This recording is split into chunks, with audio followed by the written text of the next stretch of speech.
आनंदी या मालिकेचा येणारे काही भाग खूपच जबरदस्त असे असणार आहे बरं का प्रेक्षकांनो. आणि या काही येणाऱ्या भागांमध्ये असलं जबरदस्त ट्विस्ट आता आपल्याला पाहायला मिळणार आहे की खूपच मजा येणार आहे ही मालिका पाहताना. इकडे आता आपली आनंदी ही नेत्रहीन आहे, आंधळी आहे हे आता युगंधरच्या लक्षात येणार आहे. तर दुसरीकडे युगंधर हा आनंदीची छेडछाड करणाऱ्या विद्याधरला पुन्हा एकदा चांगलाच सोप देऊन पुन्हा जेलमध्ये टाकणार आहे हे आता आपल्याला पाहायला मिळणार आहे येणाऱ्या काही भागांमध्ये. तर मग प्रेक्षकांनो, इकडे आता विद्याधर हा जेलमधून सुटलेला आपल्याला पाहायला दिसणार आहे. आणि इकडे दुसरीकडे आनंदीला खूपच घाबरल्यासारखं वाटत असतं. तिचा जीव खूपच घाबराघुबरा झालेला असतो. ती एका ताईला बोलते की आज मला खूपच बेचैन असल्यासारखं वाटत आहे, काहीतरी वाईट घडणार आहे असं मला सारखं वाटत आहे. तर इकडे आता ती ताई बोलते की आनंदी ताई, तुम्ही ना आता तोंड हातपाय धुवून घ्या, म्हणजे कसं तुम्हाला फ्रेश वाटेल. आणि इकडे ती आनंदी बोलते ठीक आहे. आणि ती आता तोंड हातपाय धुण्यासाठी बाथरूममध्ये जाणार. तो सगळ्या लाईटी गेलेल्या असतात आणि बाथरूमचं दारही उघडं असतं. तर इकडे आता त्या ताई बोलतात, दुसरी ताई बोलते की आनंदी ताई, हे कसं काय शक्य आहे हो, बाथरूमचं दार तर उघडंच आहे पण लाईटी गेल्या आहेत. तर इकडे आनंदी म्हणती, अहो मला लाईट असू किंवा नसू त्याने मला काय फरक पडणार आहे, असंही मला दिसत नाही आणि मी जाते तशीच बाथरूममध्ये. आनंदी आता बाथरूममध्ये जाऊन फ्रेश होत असते आणि तोंड हातपाय धुवत असते. स्वच्छ ती पाण्याने आता तिचे तोंड हातपाय धुते आणि आनंदी आता इकडे फ्रेश होते. पण तिला कसली तरी घाणेरडी चाहूल लागलेली असते. तिला सारखं वाटत असतं की कुणीतरी माझ्या मागे आहे आणि ते माझ्या पाठीमागे येऊन उभे राहिले आहे. अंधारामध्ये कोणीतरी आहे. पण आनंदी त्या सगळ्याकडे दुर्लक्ष देते आणि ती आता बाथरूमच्या बाहेर चाचपडत येते. पण पाठीमागून तिच्या खरंच कोणीतरी आलेलं असतं आणि ते दुसरं तिसरं कोणी नसून तो हा विद्याधर असतो. आणि विद्याधर जेलमधून बाहेर आल्या आल्या पुन्हा आपल्या जुन्या लायकीवर आलेला असतो. तो पुन्हा आनंदीची छेडछाड काढत असतो. तो आनंदीच्या पाठीपाठी जाऊन आनंदीला असं नको नको त्या ठिकाणी हात लावत असतो. आणि इकडे आता आनंदी खूपच घाबरून गेलेली असते की असं कोण वागतंय. पण तिला नेमका तपकिरीचा वास येतो आणि ती तपकिरी हा विद्याधरच ओढत असतो. तेव्हा आनंदीच्या लक्षात येतो विद्याधर जेलमधून सुटला आहे, पण हा कसं काय सुटला.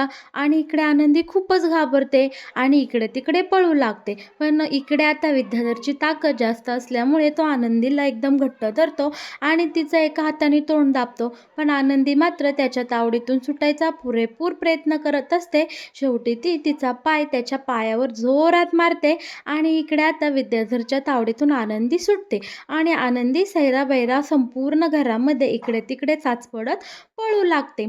आणि पळता पळता ती नेमकी आपल्या मालक साहेबांच्या मिठीमध्ये जाऊन धडकते. आणि मालक साहेब तिला छान असं कुरवाळत असतात आणि म्हणत असतात, आनंदी काय झालंय. तेवढ्याच घरातले सगळेजण हॉलमध्ये आलेले असतात आणि इकडे विद्याधर हा नालायकसारखा बोलत असतो, अरे वा आनंदी, तू तर माझ्या दादाच्या मिठीत गेलीस. पण तू माझ्या दादाच्या मिठीत नाही तर तू माझ्या मिठीत असायला हवी होती, असा विद्याधर घाणेरड्या शब्दामध्ये आनंदीला बोलत असतो. आणि इकडे मग आता युगंधर बोलतो की ह्याला कुणी बाहेर काढलं, हा जेलच्या बाहेर कसा आला. आणि विद्याधर, तू काय बोलतोय, तुला कळतं का, ही माझी बायको आहे आणि तू माझ्या बायकोविषयी असं बोलतोस. तेव्हा इकडे विद्याधर खूपच मोठ्या मोठ्याने हसू लागतो आणि दात काढू लागतो आणि मोठ्या मोठ्याने टाळ्या वाजवू लागतो. इकडे विद्याधर बोलत असतो, ही तुझी बायको काय, आणि मग समिता वहिनी कोण आहे.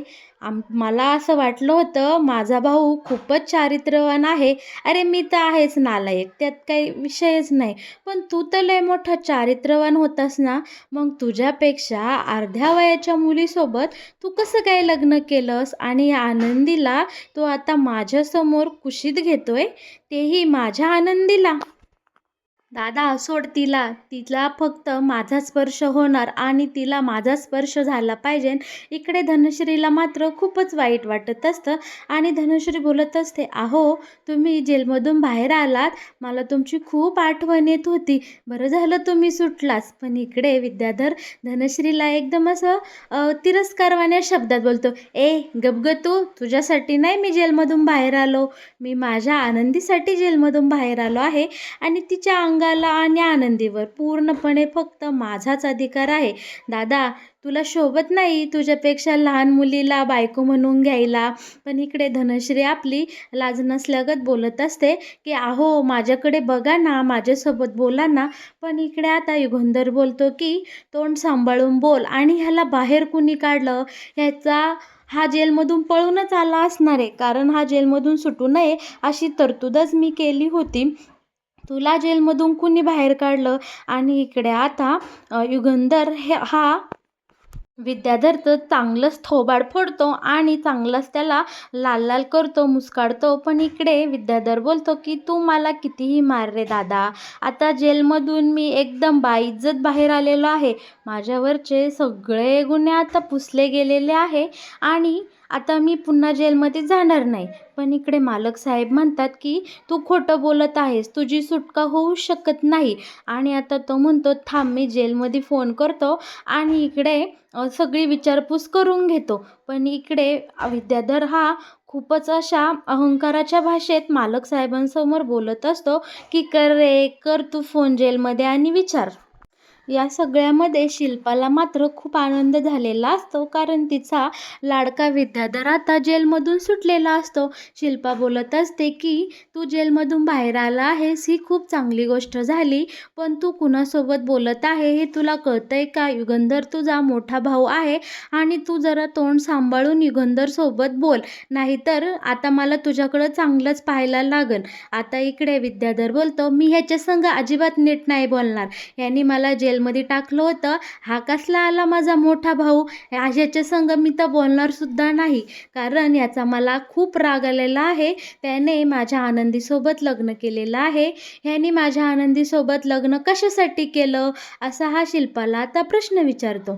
तेव्हा आता इकडे मालक साहेब म्हणतात माझ्या बायकोविषयी उनं सुनं बोलू नकोस, नाहीतर तुला मी जित्ता गाडीन आणि पुन्हा एकदा जेलमध्ये टाकेल. तर धनश्री लगेच बोलते की माझं कुंकू पुसायला तुम्ही काही तयारच असता का?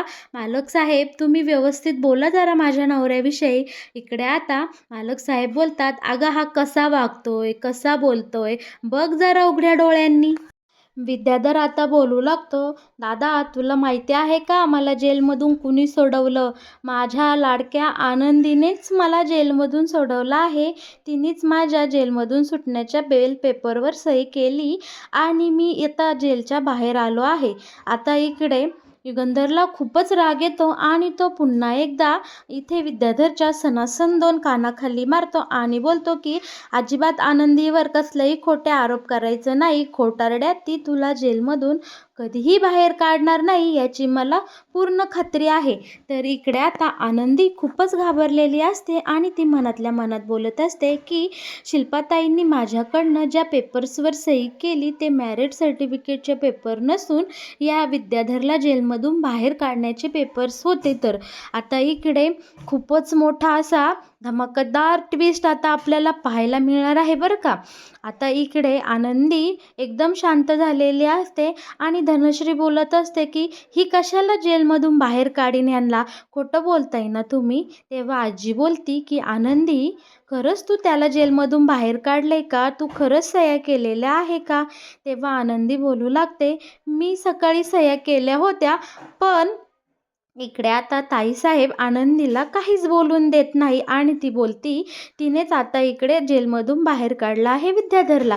तेव्हा विद्याधर आता त्याच्या वकिलांना बोलावून घेतो आणि जे काही घडलं, जे काही पेपर्सवर आनंदीने सह्या केल्या आहे ते सगळे पेपर आता इथे वकील वाचून दाखवत असतो आणि त्या पेपर्सनुसार खरंच त्या पेपर्सवर आनंदीनेच सही केलेली असते आणि त्यामुळेच विद्याधर येथे आता जेलमधून बाहेर आलेला असतो. पण आता वकिलांचं बोलणं ऐकल्यामुळे इकडे युगंधरला काय बोलावं हे सुचतच नाही. पण आनंदी मात्र खूप घाबरलेली असते आणि ती डायरेक्टच रडायला सुरुवात करते. तेव्हा आता इकडे युगंधर आनंदीला विचारतो की आनंदी, तू कोणत्या पेपर्सवर सह्या केल्या आहे का? तू या पेपरवर सह्या केल्या आहे का? आणि इकडे विद्याधर मात्र खूप मोठ्या मोठ्याने असा फिदी फिदी हसत असतो. त्याला खूपच आनंद झालेला असतो, कारण तो आता फायनली जेलमधून बाहेर आलेला असतो आणि त्याला त्याच्या लाडक्या आनंदीनेच जेलमधून बाहेर काढलेलं असतं. तेव्हा आता मालक साहेब आनंदीच्या समोर उभे राहतात आणि खरं खोट्याचा खुलासा करू लागतात. तेव्हा आनंदी बोलते की हो मालक साहेब, मी सकाळी एका पेपर्सवर सही केली होती, पण मी या पेपर्सवर सह्या केल्या नाहीत. मला दुसरे पेपर्स दाखवण्यात आले होते. मी फक्त आपल्या मॅरेज सर्टिफिकेटच्या पेपरवर सह्या केल्या आहेत. ते सुद्धा मला शिल्पाताईंनी सांगितलं होतं की हे पेपर्स मॅरेज सर्टिफिकेटचे आहे आणि मी त्याच्यावरच सह्या केलेल्या आहे. आता इकडे मात्र युगंधरला सगळ्या गोष्टींची हळूहळू लिंक लागलेली आपल्याला पाहायला मिळणार आहे. आता आनंदी जेव्हा इकडे युगंधरला सगळं सत्य सांगत असते, तेव्हा मध्ये मध्ये इकडे शिल्पाताई बोलत असते की काय गं, कशाला खोटं बोलतेस तू? स्वतःहूनच या विद्याधरला बाहेर काढणाऱ्या पेपर्सवर सह्या केल्या ना, मग आता कशाला खोटं बोलते की मी पेपर्स वाचले नाही आणि माझं नाव कशासाठी मध्ये घेत आहेस? तर इकडे विद्याधर लगेच असा मोठ्या मोठ्याने हसतो आणि म्हणतो, माझी लाडकी आनंदी मला नाही तर काय जग लोकांना बाहेर काढेल का? तिचं माझ्यावर खूप प्रेम आहे आणि तिच्यावर आनंदीवर फक्त माझा आणि माझाच हक्क आहे. हे शब्द ऐकताच मात्र आता इकडे युगंधरला खूप राग येतो, कारण हा विद्याधर त्याच्या बायकोविषयी असे घाणेरडे शब्द वापरत असतो आणि वाक्य बोलत असतो. आता इकडे युगंधर हा विद्याधरच्या अंगावर धावून जातो आणि त्याचा घसा असा पॅक पकडतो आणि म्हणतो की तुला मी जित्ता सोडणार नाही. तू पुन्हा जेलमध्ये कसा जाशील याची तर मी आता चांगलीच काळजी घेईल, पण माझ्या आनंदीवर अजिबात खोटे नाटे आरोप करायचे नाही. आणि हो, तू जिला माझी आनंदी बोलतो आहेस ती या युगंधर निंबाळकर ची बायको आहे, हे अजिबात विसरू नको. या निंबाळकर घराण्याची मोठी थोरली सून आहे. त्यामुळे इथून पुढं आनंदीसोबत बोलताना तू नीट मानाने आणि भान ठेवून वागायचं, ही तुला मी शेवटची ताकीद देतो. आणि इकडे रागाच्या भरात युगंधर डायरेक्टच विद्याधरचा गळाच आवळतो आणि इकडे आनंदी मात्र खूप घाबरलेली असते. आता तिला काय बोलावं, काय करावं अजिबात सुचत नसतं, कारण तिच्या एका चुकीमुळेच हा विद्याधर जेलमधून बाहेर आलेला असतो. आता इकडे सगळेजण विद्याधर आणि युगंधरची भांडणं सोडवतात आणि ताईसाहेब बोलतात की अरे युगंधर, तू काय तुझ्या सख्या भावाला मारून टाकणार आहेस का या अवधशा मुलीपायी? सोड त्याला. तेव्हा आता इकडे युगंधरचा पट्टा डायरेक्टच ताईसाहेबांवर फिरतो आणि तो विचारतो की तू आनंदीकडनं नक्की कोणत्या पेपर्सवर सही घेतली होती हे मला लगेच सांग. तेव्हा आता शिल्पाताई मात्र इकडे एकदम अशा घाबरलेल्या असतात आणि ततमम करू लागतात. तेव्हा शिल्पाताई बोलते की अरे मी लाख हिला सांगेल की या पेपर्सवर सही कर, त्या पेपर्सवर सही कर, पण हिला कळाय नको. हिला ते पेपर्स वाचून घ्यायला काय झालं होतं? आणि इकडे आनंदी तिची बाजू मांडणारच.